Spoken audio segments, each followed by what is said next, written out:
नमस्कार. पामोसा फाउंडेशन तर्फे आज जो आपण आरोग्य मंत्रालयातर्फे जो हेल्थ कॅम्प घेतोय त्या हेल्थ कॅम्प मध्ये आपले patient mister and Mrs Kharat, mister Pradeep Kharat आणि मिसेस मंगला खरात या ठिकाणी आलेले आहेत. तर आज आपण त्यांच्या शब्दात जाणून घेऊया त्यांना काय त्रास होता आणि त्यावर त्यांनी काय मेडिसिन्स घेतले आणि त्यांना कसा फरक पडला. मला 10 वर्ष झाले. केंद्रात त्रास होता. बेबीसाठी आम्ही ट्राय करत होतो. तर 10 वर्ष आम्ही खूप औषधोपचार केले. IVF पण झालं. खूप 3-4 ठिकाणी हॉस्पिटलमध्ये जाऊन ट्रीटमेंट घेतली. फेल गेलं. सगळे औषध वगैरे घेतली.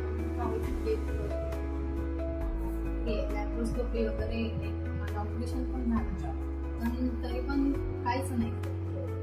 म्हणजे IVF सारखे एवढं प्रगत औषधोपचार पद्धतीने तुम्ही प्रेग्नन्सीसाठी ट्राय करून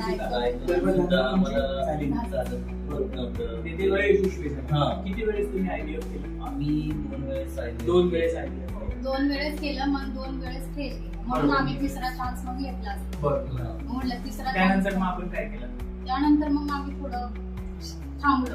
म्हटलं एवढं औषध वगैरे घेऊन कंटाळा आला. तुम्हाला पामोसाचा परिचय कुणाकडे? पामोसाचा परिचय आमच्या माझे फ्रेंडच आहे. मग त्यांना आमचं कॉन्टॅक्ट होत होतं. विजया डिंगरे मॅडम पामोसाच्या तर्फे तुमच्या कॉन्टॅक्ट मध्ये आले, बरोबर? अच्छा, मग मॅडम तुम्ही काय त्यांना सजेस्ट केलं आणि काय कशी होती त्यावेळेस परिस्थिती? मी 2 वर्ष आधी तर पामोसा मध्ये कामाला होते. तर मला कळालं की आपल्या बेबीसाठी पण औषधं वगैरे मिळतात. आणि माझी मैत्रीण आहे मंगल खरात म्हणून. मी तिला सजेस्ट केलं की असं तू एकदा एवढं ट्राय केलंय तर एकदा येऊन बघा इथं.